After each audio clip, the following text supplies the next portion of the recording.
Podcasting. Podcasting? Podcasting? Podcasting. Podcasting. Podcasting. Incluir! Este é o podcast do Incluir, Núcleo de Inclusão e Acessibilidade da URGS. Acompanhe nossos programas e venha refletir conosco. O acesso a este podcast pode ser feito pelo site do Incluir, pelas plataformas de podcasts como Spotify e Google Podcast. Olá, para começar eu vou fazer minha autodescrição. Eu sou uma mulher branca, jovem, meu cabelo é na cor castanho, ele tá na altura dos ombros e tá solto. Tô usando uma blusa preta e no fundo tem uma parede na cor branca. Hoje quem vai apresentar o episódio sou eu sou Yasmin Neck, eu sou estudante do curso de Letras Libras da URGS e sou bolsista do Incluir. Também a Tereza, que vai se apresentar agora para vocês.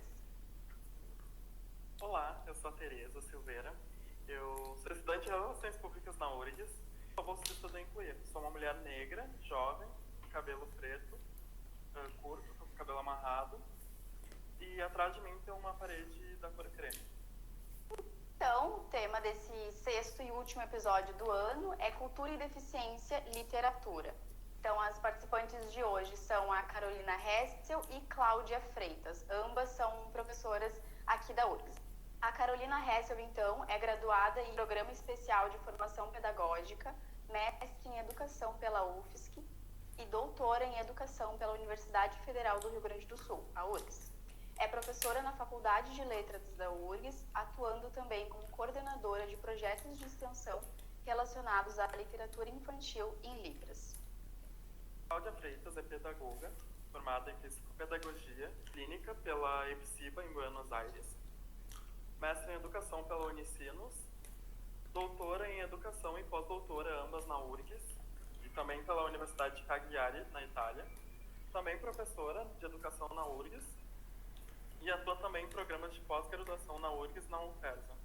É coordenadora do Núcleo de Estudos em Políticas de Inclusão Escolar em EP-URGS e do Grupo Multi-URGS, com produção de livros infantis em multiformato.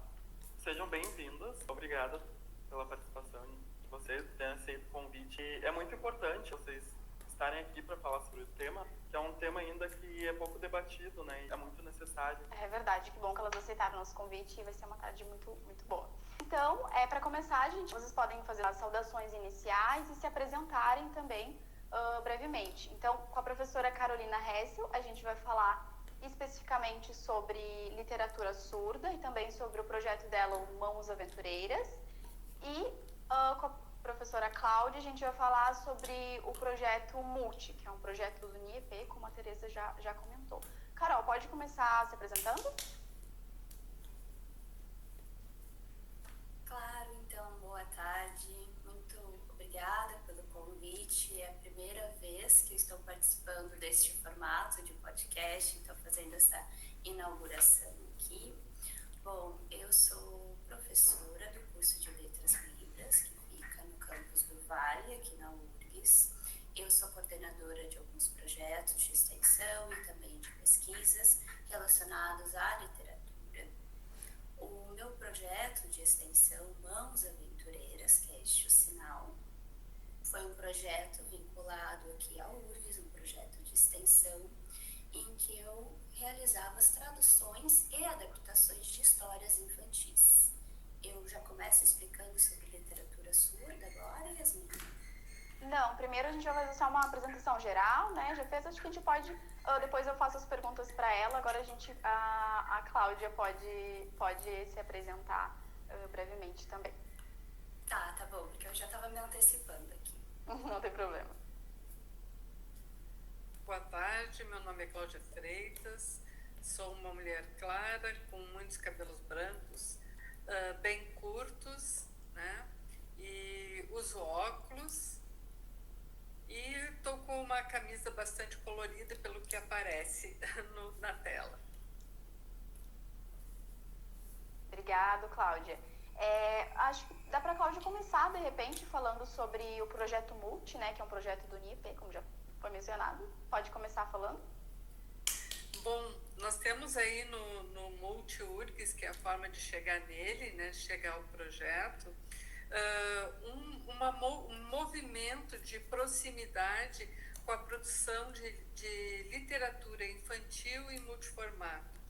Ela é um projeto que tem alguns anos, esse projeto inicia com uma organização de livros táteis, né? Inicialmente pensando a questão tátil, depois ela vai se envolvendo com outras pessoas que foram se agregando ao grupo, e hoje os livros que a gente produz, eles têm a direção de envolver o desenho universal, de buscar livros que possam ser lidos aos pares. Então, os livros vão contar com versão em braille, imagens táteis e escrita ampliada, vão contar com uma versão em pictogramas, ampliando o acesso a partir da imagem, vão contar com audiodescrição, vão contar com animação das histórias oralizadas e também com sinalização em libras. E esta é um pouquinho assim, na ideia de que eles possam ser oferecidos e lidos e acessados entre crianças lado a lado, né? Não pensando uma questão ou outra, mas pensando um instrumento que seja acessível para todas as crianças, pensando desde uma ética da acessibilidade, onde esses livros possam encantar crianças e crianças. Bacana, Cláudia, gostei muito de ouvir sobre o projeto, né? E uma pergunta que eu tenho é em relação se já tem algum registro sobre quantas produções já foram feitas desde o início do projeto. Nós temos, deixa eu pensar assim, porque os livros eles se desdobram, né? Há indicativos, eu conheço alguns livros na Itália, em Portugal, que colocam vários materiais no mesmo livro. A gente busca fazer uma certa separação. Então, os livros táteis, eles vão ter o livro tátil, a imagem ampliada e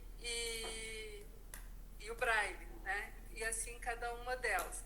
Mas, em princípio, hoje a gente tem 2, 3, 4, 5 livros prontos em formatos variados, né? Contando com audiodescrição e tudo. Já temos duas histórias novas em processo de andamento, esperando que o ano que vem a gente consiga dar conta delas, né? Então, é isso. Fora esses, a gente tem dezenas de obras únicas, assim, ou em duas duplas ou 3 livros, né? Que são pequenas tiragens das pessoas que vêm se envolvendo, seja na pesquisa ou seja na extensão, e produzindo esses livros. Mas aí são obras únicas ou de 2, 3 versões, né? Os outros, eles têm uma publicação maior, onde a gente pode entregar. Temos um 5º livro que está em processo final, esse eu não tinha me lembrado, o 6º livro, que é de uma aluna da UFERSA, que vem pensando num livro envolvendo pictogramas e pictogramas associados a libras para bebês e crianças bem pequenas. Esse é um projeto de pesquisa de uma aluna que está na fase final, assim, já tem o design do livro, já tem a história, já está aprovado no comitê de ética, então logo ela vai levar esse material para os bebês e as crianças bem pequenas, que aí a gente está chamando de no tempo de 0 a 3 anos, né? Que são livros com um número pequeno de elementos, mas os primeiros, assim, né? Bacana. Me metendo um pouquinho, que era para a Tereza perguntar, eu fiquei curiosa. Como é que vocês fazem a seleção das histórias que vão ser traduzidas, e também não sei se tu pode citar quais são as histórias que você já tem, 4, 5, 3, enfim. Boa questão, Yasmin. O primeiro livro foi um livro que foi construído praticamente com o grupo todo que a gente tinha naquele momento, que é a história do Como Eu Vou, né? E aí é uma historinha infantil onde a ideia é que ele vai para a escola e ele vai como, né? Ou de ônibus para a escola.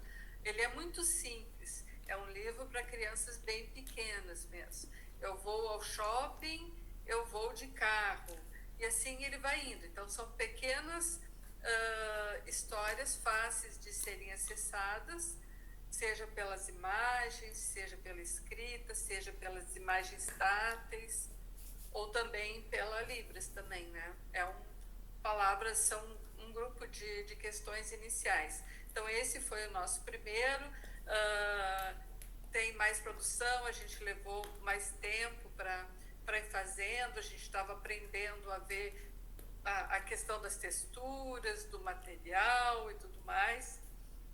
Eu me lembro que teve uma imagem, era uma imagem de balão, que é a última frase do livro, que diz: ao mundo da imaginação eu vou de balão. E aí a nossa consultora de Braille, a professora Marilena Cis, ela, cada semana a gente se reunia, ela olhava o balão e dizia: tem algo que não está bem aqui.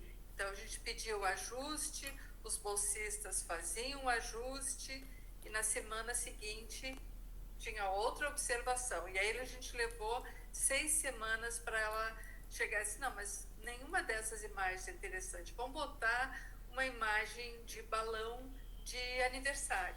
Então são elementos assim que a gente foi se apropriando. Então esse foi o primeiro. Os livros do Geometria do Corpo, que são linhas e formas, ele parte do estudo de um trabalho anterior da professora Marilena Cis, que ela faz vídeos com fotografias, né? Com pessoas, colegas, enfim, que organizam aquele vídeo pensando essa ideia.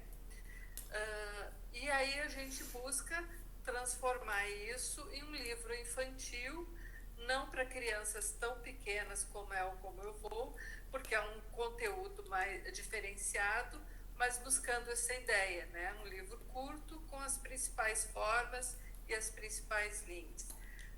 O quarto livro, então, foi o Kubai, o Encantado, que é uma história que é forjada a partir do povo cubeu, desenvolvida principalmente por Raquel Cubeu, que é uma indígena.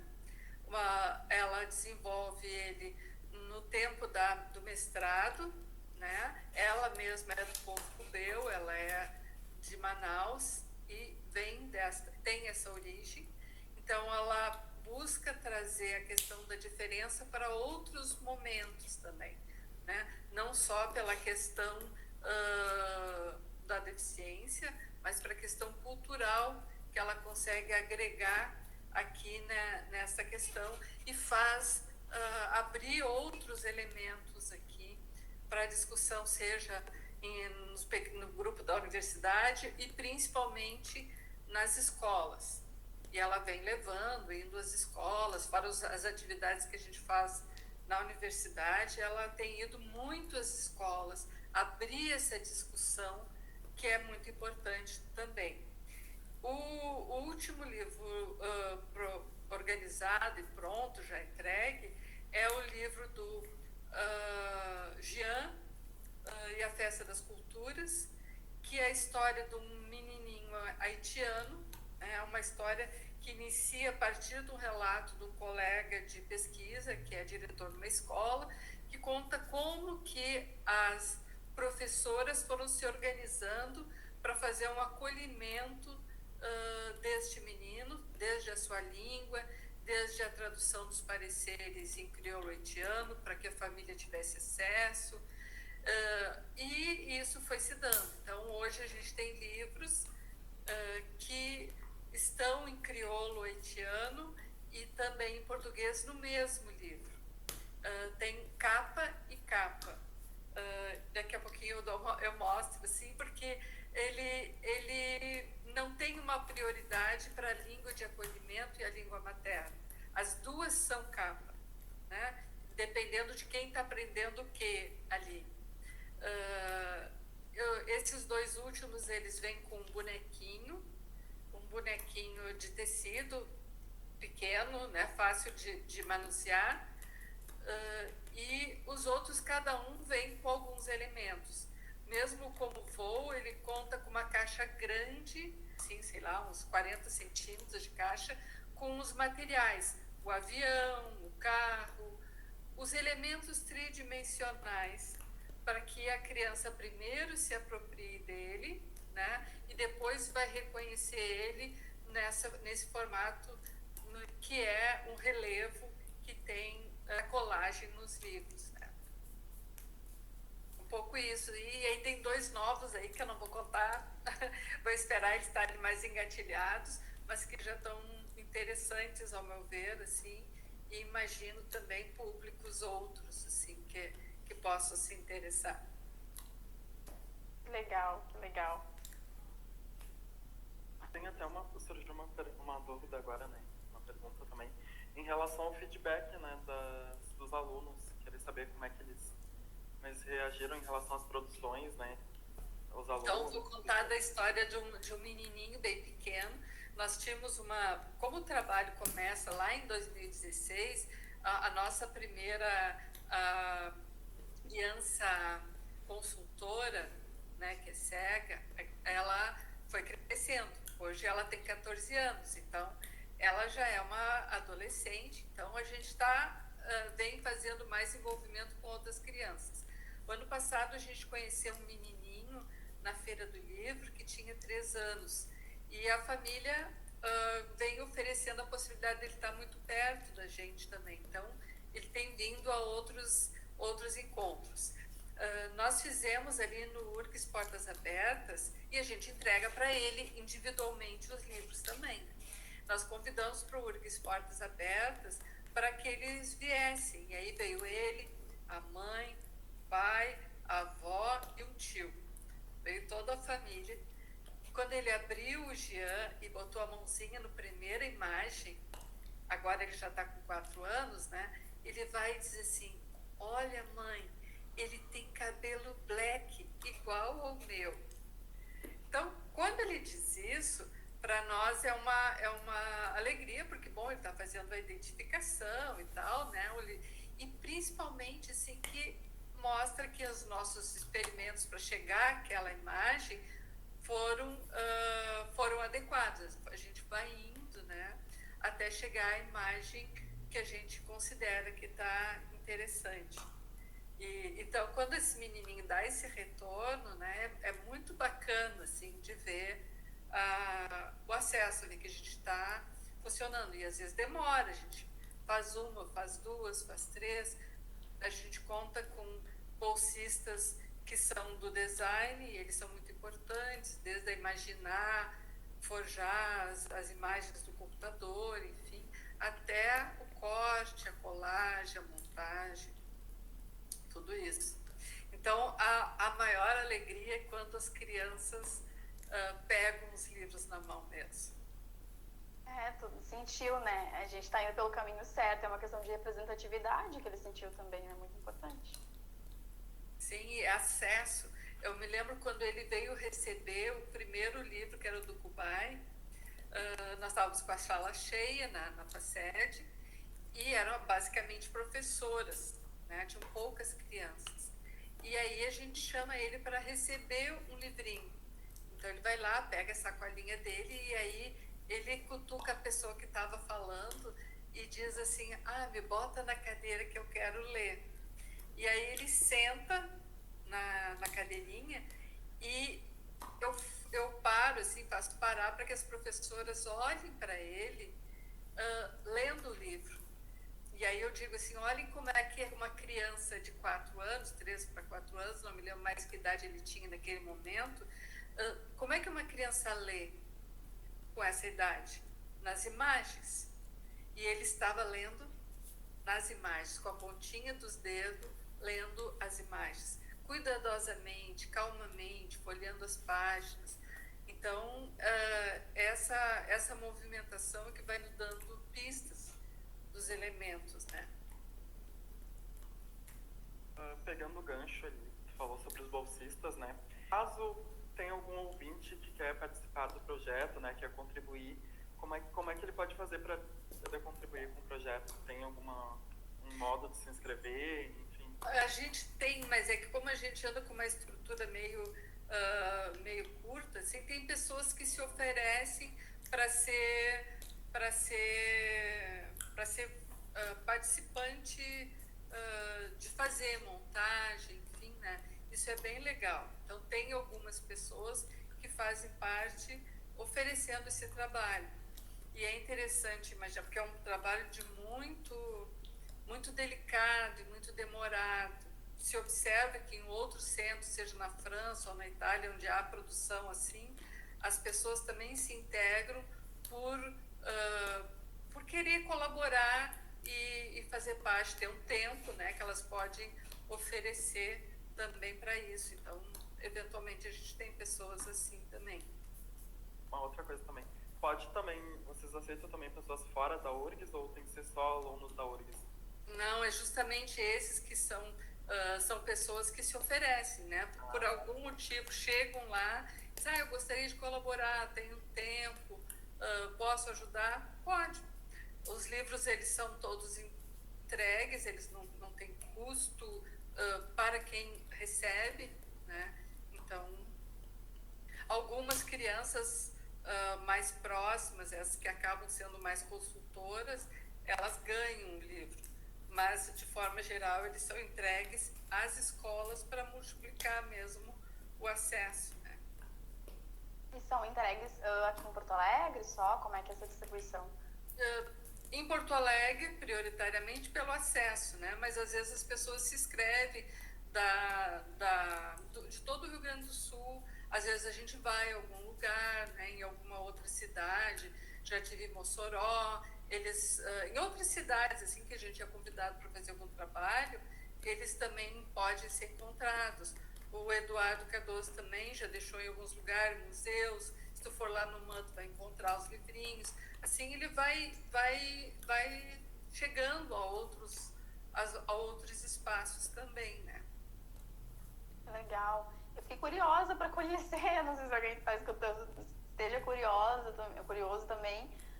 Tem alguma forma da gente conhecer? Tu falou agora do MAN, não vi direito. Nós temos um site, né? No site dá para encontrar os livros no sentido de tu pode folhear os livros.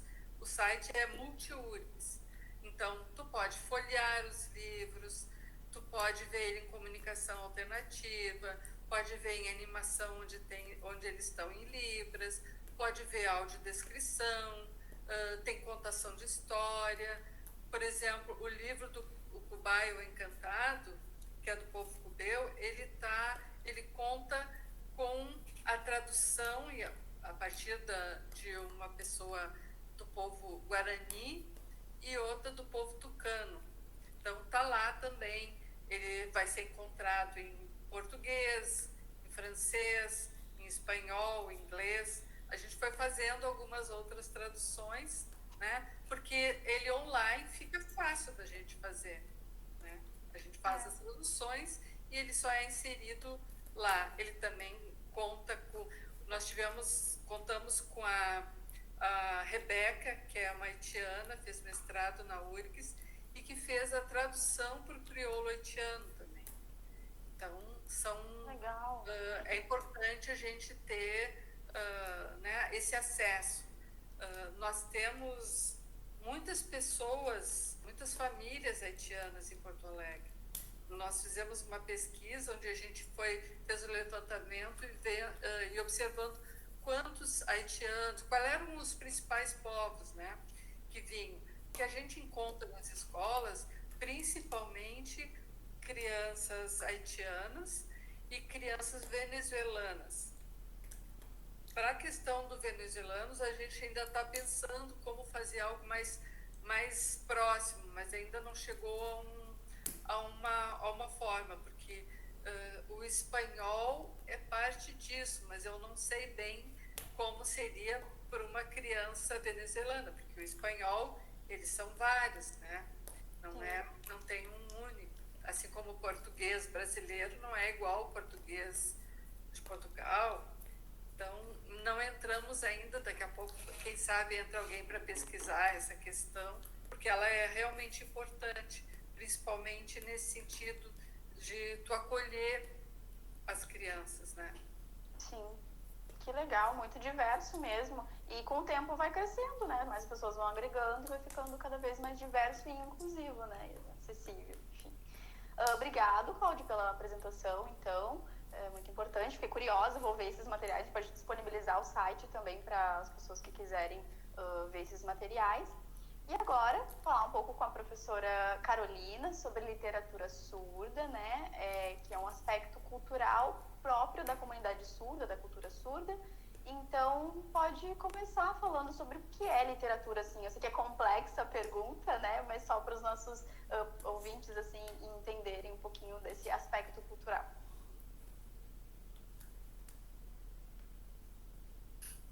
Certo. Então, quando tu falou, né, o quão importante é a gente falar sobre literatura e pensar também a literatura surda, porque não é uma literatura que ela está presente apenas em registros físicos e em livros, mas também é uma literatura que é originária da comunidade surda, que está presente nesse encontro surdo-surdo, por exemplo, como as associações, nos encontros da comunidade, em que trazem as suas marcas da narrativa, suas expressões, a parte também do humor, enquanto piadas. Então, tem a presença da língua de sinais, e essa literatura surda ela é diferente em cada país, em cada comunidade surda da qual se encontra. Então, comparando um pouco sobre a literatura indígena, a literatura de povos negros, a literatura surda, ela é parecida, sim, em alguns aspectos, que não é uma literatura que ela está plenamente registrada em materiais físicos, mas ela está registrada, por exemplo, nas redes sociais, como YouTube, Instagram, até mesmo como contadores de histórias que fazem as suas histórias em língua de sinais. Então, é marcada a literatura pela presença da língua de sinais. E muitas vezes essa língua vai ser nesse encontro presencial surdo a surdo. Assim como também em batalhas de slam, na poesias, isso está presente, desde que haja esse encontro e a presença de pessoas surdas que possam estar nesses slam batalhando. E o slam é uma forma, né, poética de competição, e há também a possibilidade da versão em língua de sinais, que demonstra toda essa batalha da luta da comunidade surda. Fala também um pouco sobre o direito linguístico, isso está muito presente nos slams que são produzidos por pessoas surdas em língua de sinais. Já as piadas carrega todo esse apelo também em relação à falta da comunicação entre o encontro de um surdo com uma pessoa ouvinte, então causa e provoca esse humor, esse riso. Então, há livros, claro, principalmente para o público infantil, com a temática surdo, do ser surdo, porém, a gente precisa cuidar um pouco, porque a literatura surda ela não está presente apenas nos livros físicos. A literatura surda ela está presente na cultura dos surdos, e é na cultura que se dá o modo da língua. Então ela vai estar presente muitas vezes nos espaços culturais, nas escolas, nas associações. Então não fica apenas restrito a esse material físico como um livro, né? Então não tem também essa questão patológica, como a gente fala, em relação à surdez. Então a literatura surda não traz esse discurso clínico em relação ao luto ou à tristeza do diagnóstico da surdez,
postados nas redes sociais, e isso funciona também como nosso registro enquanto comunidade surda desta literatura surda.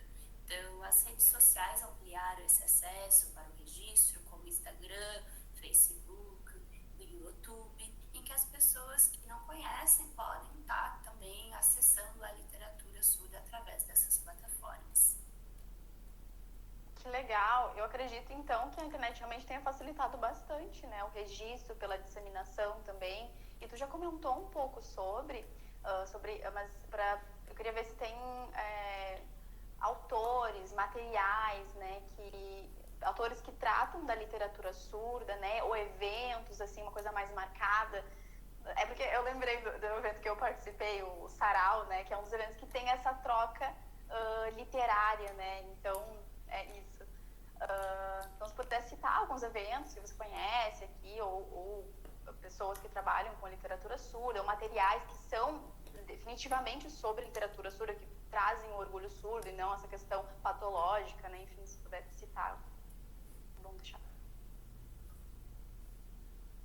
Certo, então, Yasmin, essa pergunta, né, que tu me fez, e pensando também no sarau que tu participou, o sarau é um encontro muito importante para a comunidade surda, que tem amostras das narrativas surdas, das piadas, e que traz também, por exemplo, já teve uma edição há 2 anos atrás, que foi em Floripa, o Folclore Surdo, em que teve a presença da comunidade surda em diversas regiões do país. Houve também oficinas também de como contar história, quais são as marcações da expressão facial, da expressão corporal, e pensar também nos classificadores para essa expressão em língua de sinais. Em Brasília também nós temos um evento Despertacular. Nós tivemos uma edição em Brasília, que foi um grupo de pessoas surdas, atores e atrizes surdas que experienciam o teatro e pensaram também como trazer o humor. Mas eu não sei se esse festival continua, se tem uma edição periódica, não sei. Em Pernambuco nós temos um outro evento, acho que é esse sinal aqui, não lembro exatamente o nome. Há também esse festival promovido por pessoas surdas e depois foi se expandindo. Há o Instagram também. A comunidade surda hoje consegue acessar muito mais por conta da internet, principalmente do Instagram, que faz essa divulgação desses eventos e dessa agenda cultural. E tu me perguntou em relação a livros, alguns materiais. Há sim livros da cultura surda produzidos por autores da comunidade surda, como por exemplo a Lodenir Carnop, Madalena Klein, a Márcia Lazarin, que são autoras que evidenciam a cultura surda. Há livros e artigos dessas autoras que vocês podem acessar, mas não somente esse. Em relação à literatura surda, essa modalidade de expressão em língua de sinais, representando a cultura, há pessoas, né, livros como, por exemplo, Tibi Joca, que foi produzido em 2000, nos anos 2000, e é um livro infantil que evidencia a literatura surda e que tem personagens surdos e que mostra essa narrativa um pouquinho diferente, traz um pouquinho dessa questão da dificuldade de comunicação entre surdos e ouvintes, mas também mostra uma outra possibilidade, um mundo em que ser surdo é de uma maneira positiva. É um livro infantil. Tem também a Cinderela Surda, que é também uma história infantil, que vocês já devem conhecer, a história da Cinderela, que perde seu sapatinho de cristal, e nessa adaptação para a comunidade surda, ela perde a luva, por conta, né, do quão marcante é as mãos para a comunidade surda. Então, por isso que tem esse elemento das luvas. E esses são alguns aspectos, alguns títulos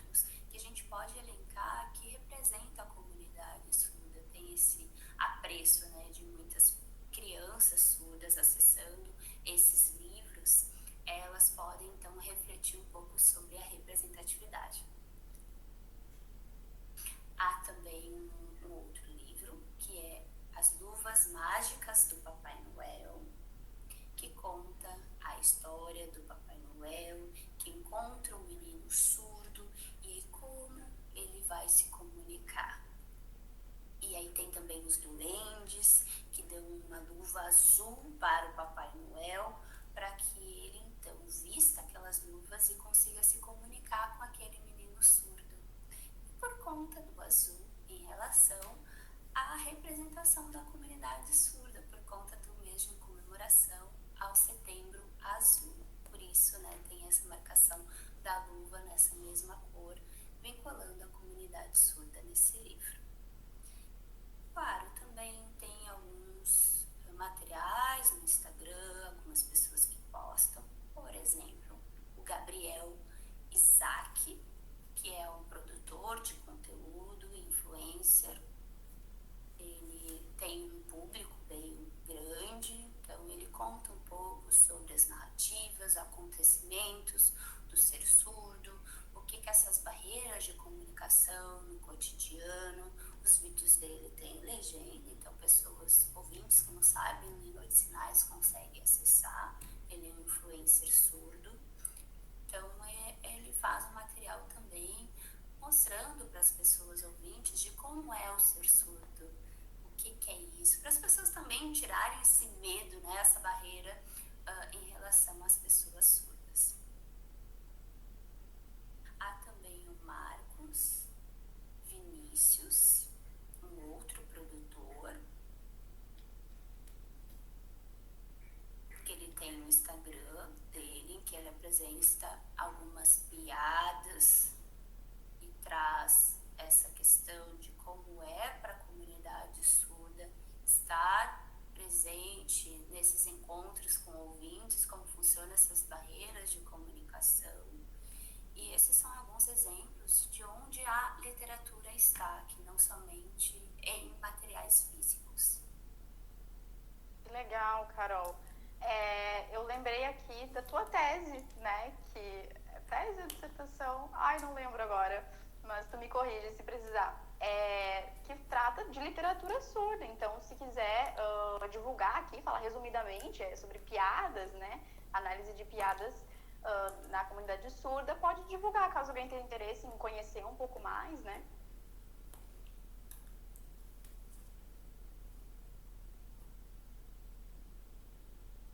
Sim, é a minha tese. A minha tese fala sobre a circulação do humor de piadas clássicas da comunidade surda e que tem também esse mapeamento de algumas versões das piadas clássicas. Então, se vocês quiserem ler, vocês conseguem encontrar no repositório da URGS, teses e dissertações. Pesquisem pelo meu nome, Carolina Hessel Silveira, em que vocês vão encontrar lá literatura surda, piadas clássicas. Essa é a minha tese de doutorado. Piadas clássicas em língua de sinais.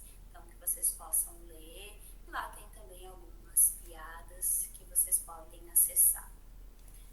Na construção da minha tese, eu também passei para uma outra pessoa que fez a correção da ABNT, uma pessoa ouvinte, e ela disse: nossa, durante esse meu trabalho de corrigir para a ABNT, eu ri demais com algumas piadas que eu não conhecia da comunidade surda. E ela disse que teve uma piada que marcou bastante ela, que é sobre o King Kong. É aquele gorila gigante e que combina também com pessoas que sabem língua de sinais e pessoas que não sabem língua de sinais. Claro, vou fazer um resumo aqui. Então, o King Kong estava lá, passeando pela cidade, e todas as pessoas estavam desesperadas com aquele animal gigantesco.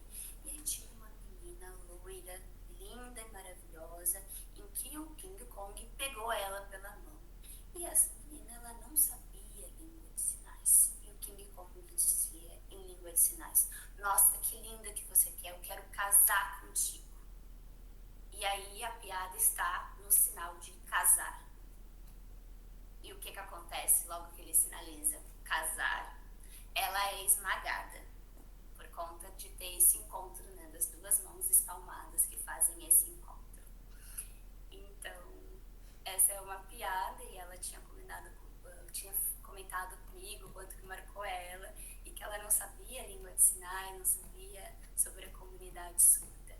Então, quem sabe língua de sinais vai provocar esse riso, se a pessoa não sabe, vai ficar meio sem entender, boiando mesmo, né, em relação a esse sinal de casar, do porquê que é tão cômico essa piada.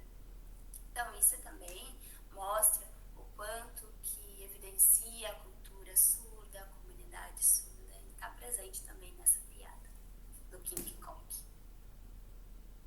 Que legal, realmente, né? Quem não sabe a língua de sinais não vai entender essa e nem muitas outras piadas, né? Assim como piadas em português, que às vezes é um jogo de palavras, alguma coisa que o surdo talvez não entenda, né? Então tem essa diferença cultural. Agora, para encerrar, né? Quase encerrando, pode falar, focando mais nas crianças agora, sobre o teu projeto dos Mãos Aventureiros, o nome do projeto.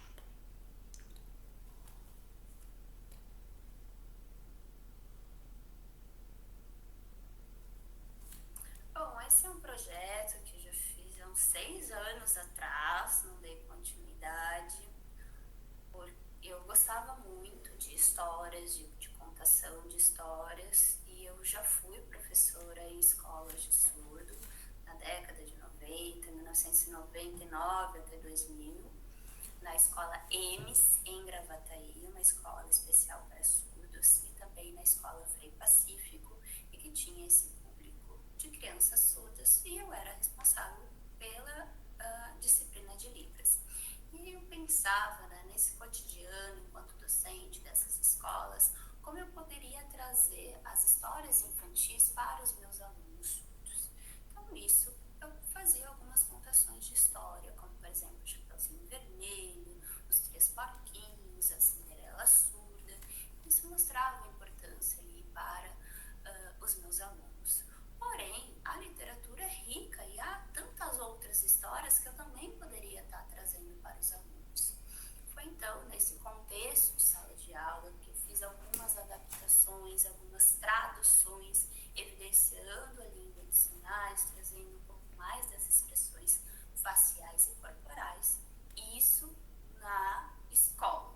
Depois, quando eu vir a ser docente aqui na URGS, eu pensei em retomar isso como um projeto de extensão e pensar onde estão as crianças surdas, de que forma eu posso ampliar o público e dar acesso às crianças surdas através de histórias em língua de sinais.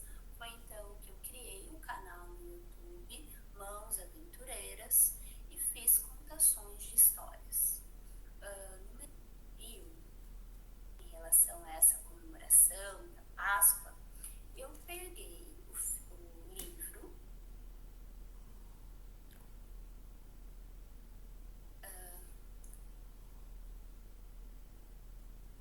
Ruth Rocha.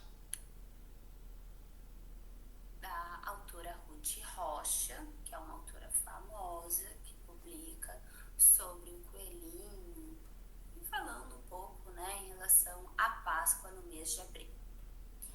E eu pensei, nossa, é importante a gente trazer também uma tradução para a língua de sinais, porque o coelhinho não trabalha no mês de abril. Aí eu pensei, como que a gente pode fazer essa adaptação para o público surdo, pensando em jovens surdos e também crianças.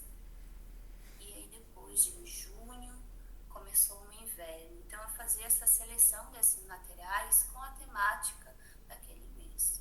Então, em junho, por conta do inverno e por conta dos resfriados, eu trouxe também a história do ursinho que pega um resfriado.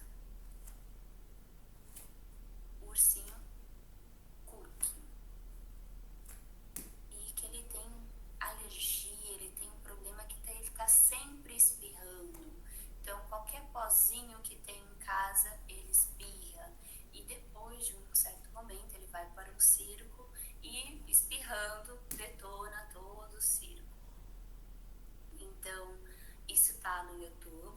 podem acessar essas histórias em língua de sinais, contando com a minha tradução para Libras, pensando nesse público infantil surdo.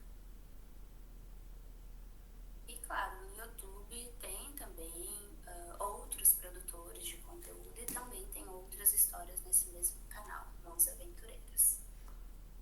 Legal, eu mesma já vi várias histórias para praticar também, fazer uma cópia e treinar a compreensão também, é bem legal, tá disponível lá caso vocês queiram acessar.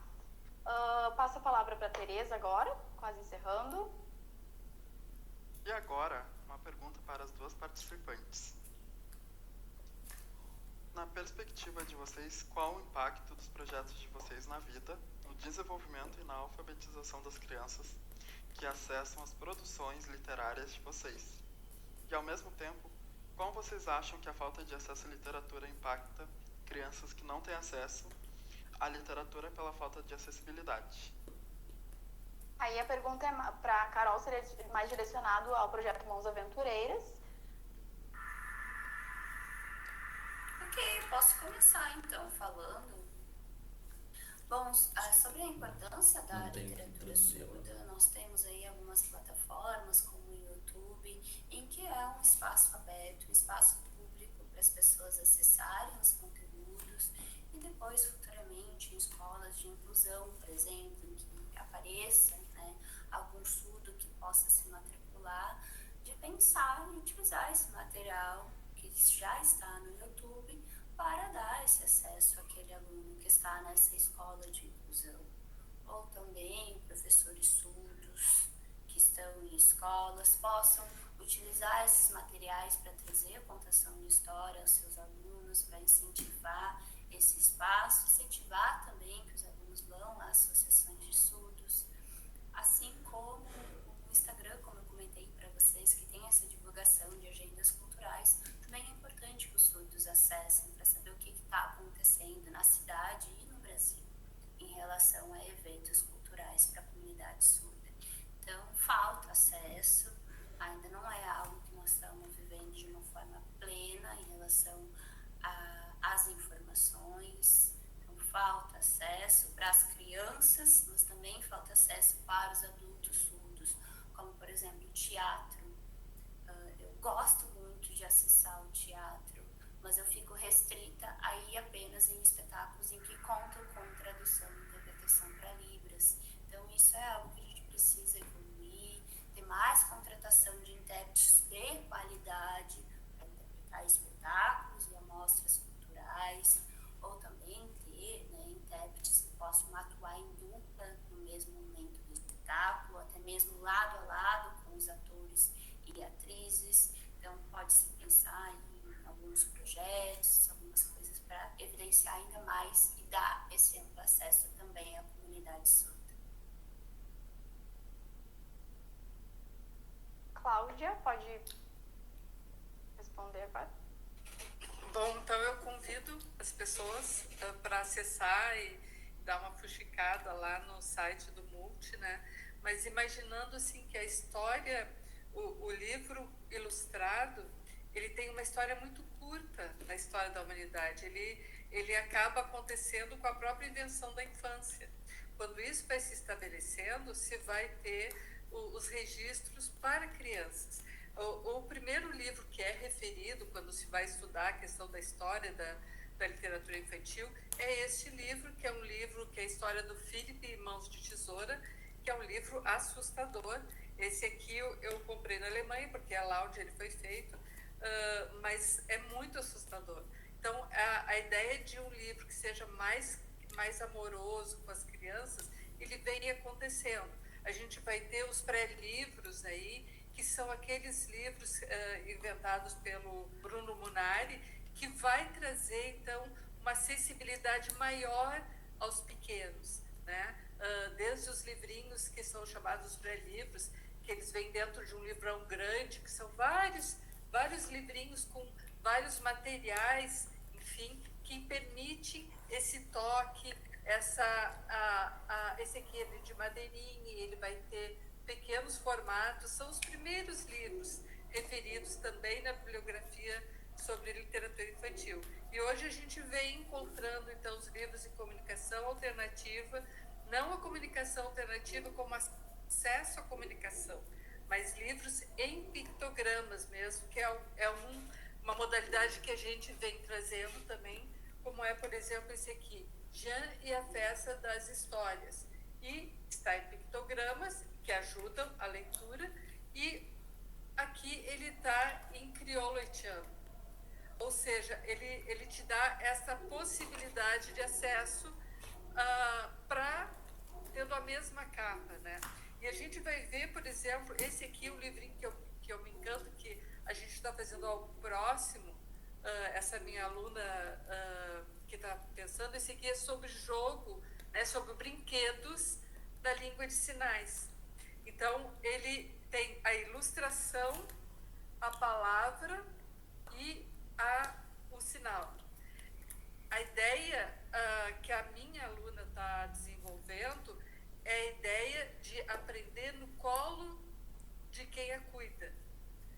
Ela e muitas vezes a quem a cuida também, porque a mãezinha ela vai ter que aprender também a língua de sinais para poder conversar com essa filha. Então, desde esses primeiros elementos, eu acho essa uma questão importante, um livrinho para aquele momento. Então, ele está quase finalizando, né? Os nossos livros, eles vêm com bonequinhos, para cada um deles tem alguma coisa, né? O bonequinho articulado, esse aqui é de pano, que facilita. Então, assim, a ideia é que a gente possa pensar nesse tempo, né? Pensando a história do rastro da literatura infantil, que é um rastro curto, pensar desde uma ideia de um desenho universal, onde ela não é feita para uns nem para outros, mas para que seja lido aos pares. Este é uma vontade que me toma das crianças poderem se encontrar a partir de um dispositivo, né? Que é o livro infantil, que é uma coisa muito bonita, né? Que é uma coisa, claro que não tem, nem todos os livros são bonitos, né? Tipo esse que eu mostrei aqui do Philip, é um livro aterrorizante, mas de forma geral a gente vem encontrando muitas preciosidades. Hoje aí, desde a literatura indígena, que antes tínhamos muito pouco, ela tem uma história bem curta, no sentido do registro em papel, né? E assim por diante, das diversas culturas, das diversas identidades. Aí a gente tem coisas muito, muito bonitas nas livrarias, embora as livrarias estejam hoje cada dia em menor número, né? Mas é preciso que a gente seja povoado por essas belezas e do encantamento que a literatura pode trazer. Bacana, Cláudia, muito legal. Eu não conhecia o teu projeto. Eu vou buscar conhecer esses materiais, fiquei bem curiosa. Muito legal mesmo.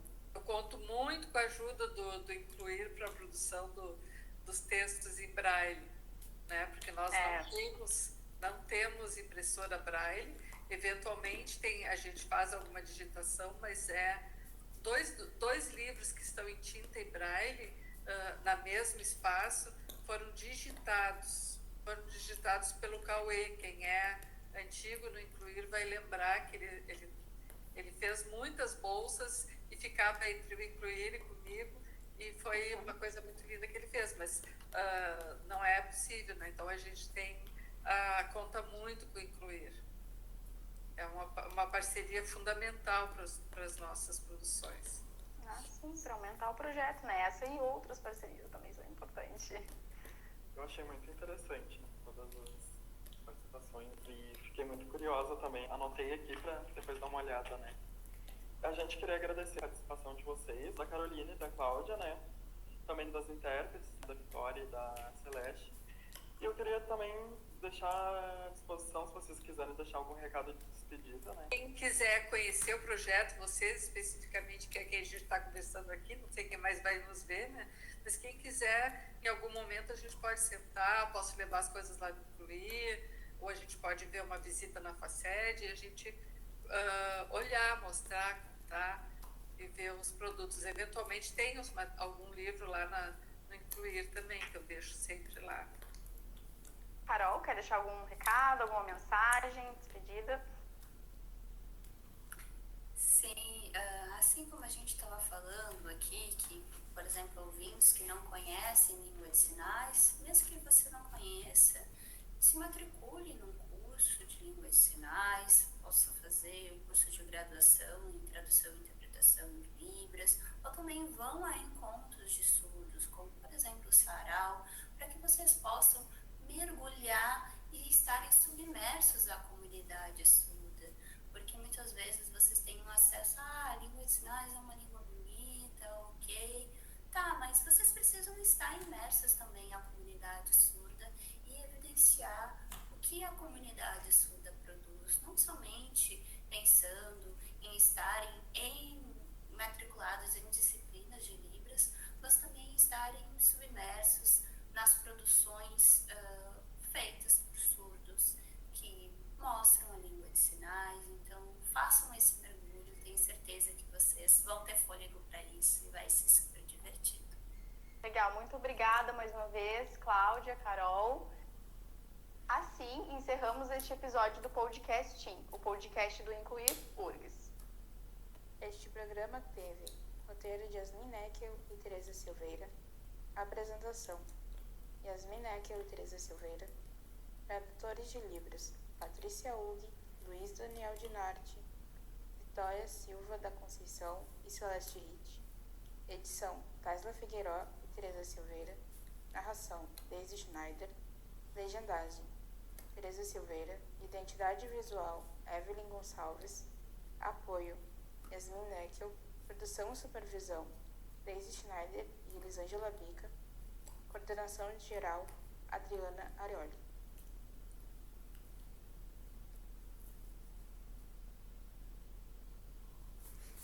É isso daí, pessoal.